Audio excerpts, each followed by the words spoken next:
চলে এলাম আমার স্নেহের আদরের ছাত্রছাত্রীদের নিয়ে। হ্যাঁ, কিছুদিন গ্যাপ হলো। গ্যাপ হওয়ার পেছনে কারণও রয়েছে। এবং আমার স্নেহের আদরের ছাত্রছাত্রীরা জানে, যদি আমার ভিডিও আপলোড হতে একটু সময় লাগে, তার পেছনে কিন্তু কারণ থাকে। বিনা কারণে আমি বসে থাকবো এরকমটা আমি নই।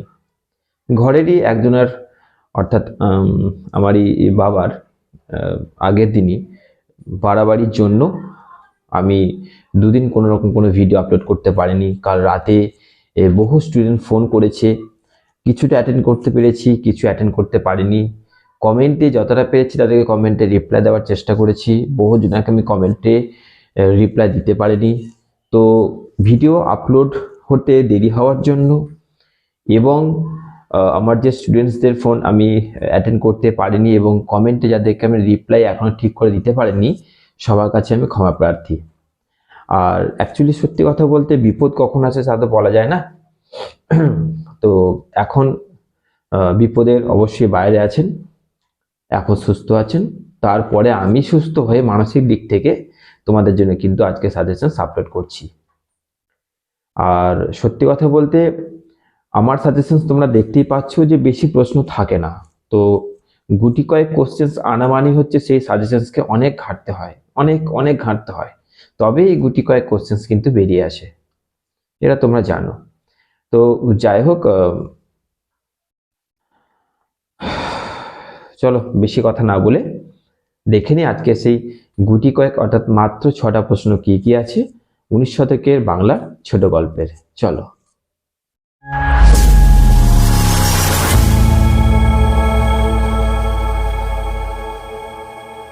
চলে এসেছি আজকে আমার স্নেহের ছাত্রছাত্রীদের জন্য, যাদের সামনেই পরীক্ষা রয়েছে এবং ছোট গল্প থেকে যে কোশ্চেন্সগুলো তোমাদের জন্য বানিয়েছি, এই কোশ্চেন্সগুলো তোমাদের ভালো করে তোমরা শুনে রাখো।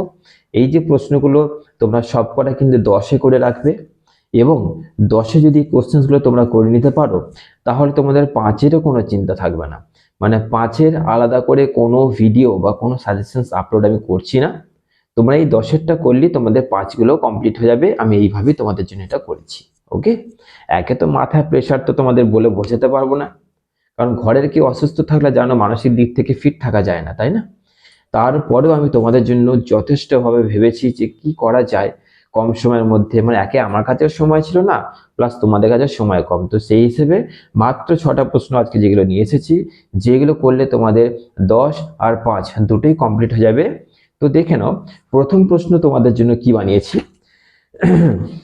প্রথম প্রশ্ন হচ্ছে, বাংলা ছোট গল্পের উদ্ভব ও চিন্তার বিস্তারে 19 শতকের কার্যকলাপ, অর্থাৎ উদ্ভব ও ক্রমবিকাশ। এই যে কোশ্চেন্সটা 10-এও আসে, 5-এও আসে। 2 নম্বর প্রশ্ন কি, 19 শতকের ছোট গল্পের বৈশিষ্ট্য। 10, 5। বাংলার ছোট গল্পের স্বর্ণকুমারী দেবীর অবদান, অর্থাৎ গল্প স্বল্প থাকে, নবকাহিনী নিয়ে পড়তে পারে, হ্যাঁ, এই গল্পগুলি কিন্তু দেয়। স্বর্ণকুমারীর অবদান মানে এই গল্পগুলি মোস্ট অ্যাবভলি কিন্তু এইগুলি দেয়। তো স্বর্ণকুমারীর অবদানটাও নর্মালি দিতে পারে, তোমরা যে কোনো গল্প তোমরা লিখতে পারো। গল্প স্বল্প, নবকাহিনী এগুলোও আছে, আদার্স রয়েছে। তো 5, এটাও 10। 4 নম্বর, বাংলার ছোট গল্পে প্রভাত কুমার মুখোপাধ্যায়ের অবদান। 5, 10। অর্থাৎ এখানে ধরো প্রভাত কুমার মুখোপাধ্যায়ের অবদান বলতে দেবী, নবকথা, এই গল্পগুলো তোমাদের উল্লেখ করতে বলে। ওকে, অথবা এরকম পড়তে পারে কোশ্চেন্সটা যে প্রভাত কুমার মুখোপাধ্যায় গল্প সংকলনগুলি আলোচনা করো। গল্প সংকলন মানে যত রকম গল্প আছে সেগুলো ওই ছোট্ট ছোট্ট করে পয়েন্ট করে করে তোমাদের করে দিতে হবে। 5 নম্বর প্রশ্ন কি, রবীন্দ্রনাথ ঠাকুরের ছোট গল্পের বৈশিষ্ট্য। ওকে, ছোট গল্পের বৈশিষ্ট্য অর্থাৎ ছোট গল্প কাকে বলে এবং তার বৈশিষ্ট্য। তো এই ছোট গল্পের মধ্যে ধরো সাধনা পত্রিকা পড়ে, হিতবাদী প্রকাশে রবীন্দ্রনাথের ছোট গল্পের অবদান আলোচনা করো, এইভাবে তোমাদের কিন্তু দেয় 5, 10।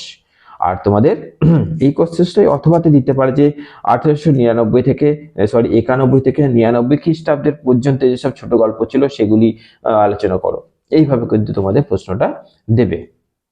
এবং লাস্ট প্রশ্ন 6 নম্বর প্রশ্ন, যেটা হচ্ছে বাংলার উপন্যাস সাহিত্যে ত্রৈলোক্যনাথ মুখোপাধ্যায়ের কিন্তু অবদান আলোচনা করো। ত্রৈলোক্যনাথের মধ্যে যে কোশ্চেন্স বা যে গল্পগুলো বেশিরভাগ দেয় আর কি, ভূত ও মানুষ, ফোকলা দিগম্বর, এইগুলো কিন্তু তোমাদের বেশিরভাগটা এইগুলি দেয়। ওকে, আচ্ছা, তো এই যে তোমাদের 6টা কোশ্চেন আমি দিলাম, 6টা কোশ্চেন যদি তোমরা করে নাও তাহলে তোমাদের আশা করছি 5গুলো তোমাদের কমপ্লিট হয়ে যাবে। আশা করছি 5এর চিন্তা তোমাদের অনেকটাই দূর হয়ে যাবে। আমি তাড়াহুড়োর মধ্যে সাজেশনসটা বানিয়েছি এরকম যেন কেউ ভেবো না যে স্যার যেহেতু নিজস্ব একটু সমস্যার মধ্যে ছিলেন বলে যা হোক করে আমাদের জন্য বানিয়েছে, কখনোই এরকম ভাববে না।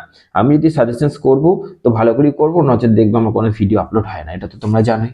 ঠিক আছে, তো অবশ্যই ভালো করে কোশ্চেন্স গুলো দেখে নাও। এবং আবার একটা কথা, যারা রিস্ক নিতে চাইছো না, এই 6টা কোশ্চেন্সের মধ্যে যদি রিস্ক নিতে না চাও তাহলে তোমাদের জন্য যে কোশ্চেন্স বানিয়েছি এক্সট্রা মাত্র 3টে কোশ্চেন্স তোমাদের দিয়েছি, মাত্র 3টা। দেখবে আমার এক্সট্রাও কিন্তু অনেক থাকে না, মাত্র 3টে থাকে। এবং তোমরা পরীক্ষা হলে দেখবে, লক্ষ্য করবে আমার এক্সট্রা থেকেও কিন্তু চলে আসছে, এটা কিন্তু হবেই। তো এক্সট্রা কোশ্চেন্স এর মধ্যে 1 নম্বর কোশ্চেন যেটা আছে, ছোট গল্পে সঞ্জীব চন্দ্রের অবদান আলোচনা করো। সঞ্জীব চন্দ্রের অবদান অর্থাৎ এখানে যেগুলো গল্পগুলো থাকে, রামেশ্বরের অদৃষ্ট, দামিনী, এইগুলো কিন্তু হচ্ছে আমাদের সঞ্জীব চন্দ্রের গল্পের মধ্যে পড়ে। 2 নম্বর কি, 19 শতকে বাংলা গল্পের গ্রাম্য জীবন অর্থাৎ তৎকালীন যে সমাজ জীবনটা ছিল সেটা আলোচনা করো, এইভাবে একটা কোশ্চেন পড়ে। আর লাস্ট 3 নম্বর প্রশ্ন কি না, তারকনাথ গঙ্গোপাধ্যায় রচিত ছোট গল্পগুলি আলোচনা করো। ব্যাস, তোমাদের এই কটা কোশ্চেন যদি তোমরা করে নিতে পারো তাহলে তোমাদের ছোট গল্প নিয়ে কোনো চিন্তা থাকবে না। নির্দ্বিধায় চোখ বন্ধ করে তোমরা কিন্তু একদম বিশ্বাসের সঙ্গে পরীক্ষা দিতে পারবে যদি এই কোশ্চেন গুলো তোমরা করে নিতে পারো। ওকে, চলো। সারা রাত বলতে গেলে ঘুম হয়নি, সারা রাত ঘুমোতে পারিনি, তারপরও মানে জাস্ট একটু একটু আগেই হসপিটাল থেকে ব্যাক করে এসে আমি সাজেশনস তৈরি করলাম। মানে কিভাবে করলাম সেটা আমিই জানি, মানে আমি বোঝাতে পারবো না তোমাদের জন্য। মানে আমি আমার সিচুয়েশনসটা তোমাদের জন্য বোঝাতে পারবো না, এবং আমি তোমাদের কতটা ভালোবাসি আমি সেটা তোমাদের বোঝাতে পারবো না। এবং সেই ভালোবাসার জোরেই কিন্তু সাজেশনসটা তৈরি হয়েছে। কোশ্চেন্সগুলো তোমরা ঝটপট তুলে নাও। আর হয়তো আমার মুখে অতটা তোমরা আনন্দ, খুশি আর সেই জোশটা দেখতে পাবে না, কারণ অনেক কারণ আছে। ঘুম হয়নি, প্লাস আরো অনেক নানাবিধ কারণ আছে। তো এই কথাগুলো নিয়ে ভিডিওটাকে লম্বা করে তো লাভ নেই। আমি চাইছি না যে ভিডিও লম্বা হোক, আমার সব পছন্দ না। শর্ট ভিডিওর মধ্যে তোমাদের বলে দিলাম মাত্র 6টা কোশ্চেন্স, যারা রিস্ক নিতে পারবে না তাদের জন্য মাত্র 3টে এক্সট্রা কোশ্চেন্স দিয়ে দিলাম। তোমরা এগুলো পড়ে নাও, এইগুলো করলে তোমাদের 10 আর 5 একদম আরামসে হয়ে যাবে। ভালো থেকো, সুস্থ থেকো।